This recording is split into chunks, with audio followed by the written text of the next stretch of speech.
Dulu mungkin bisa makan steak, tapi kalau ini terus-terusan terjadi, ya saya udah nggak bisa lagi makan steak. Saya bisanya cuma Tapi tetap enak guys.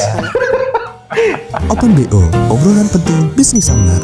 Oke guys, hari ini saya bikin sebuah segmen baru di dalam konten saya, yaitu segmen Open BO, yaitu obrolan penting business owner. Dan pertama tamu saya adalah Ko Agus dari Kehamilan Sehat ya, kayak bisnisnya bisnis KS. Mungkin yang pertama saya mau tanya, Ko Agus sudah berapa lama kok berbisnis sampai saat ini? Kalau ngomongin berbisnis, saya itu dari tahun 2010. Oke. Bisnis, tapi kalau bisnis kehamilan saya itu dari 2015. Oke, berarti 15 tahun berbisnis, tapi si KS ini 10 tahun lah ya. Nah, yang pengen aku tanya bukan soal kesuksesan, karena aku yakin itu banyak lah yang membahas. Yang aku pengen tanya, fase tergagal dan terburuk saat Ko Agus menjalankan bisnis itu apa dan kapan sih kok?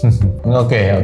Jadi ini ada sambungannya sama kenapa saya berbisnis klinik ya. Jadi kan saya berbisnis itu awalnya dari 2010, tapi baru berbisnis kehamilan sehat ini kan 2015. Sebenarnya bukan kegagalan, cuman saya melihat ada potensi kegagalan yang saya ingin hindari, makanya saya pivot. Itu boleh sedikit dijelasin nggak kok? Apakah udah ngalamin kerugian sekian miliar? Terus di tahun berapa tuh kok? Ya, jadi saya itu berawal dari bisnis jual beli USG gitu ya. Jual beli USG itu kalau zaman sekarang itu kan kayak reseller gitu. Saya beli dari produsen, saya jual ke konsumen gitu kan ya. Nah, produsen saya itu adalah tentu saja yang punya brand, pabrik-pabrik mesin USG. Konsumen saya kan dokter-dokter ataupun klinik-klinik ataupun rumah sakit yang ada di Indonesia. Nah, saya itu melihat potensinya adalah makin ke sini ya, makin ke 2011, 12, 13, 14. Saya melihat ini orang pedagang ini kan orang tengah.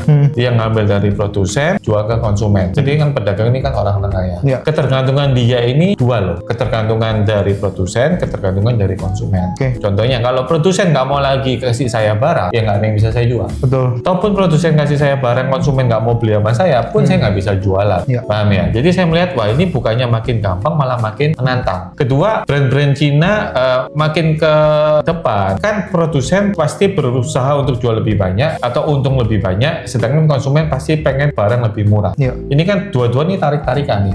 Benar ya? Yang jadi korban itu selalu orang tengah.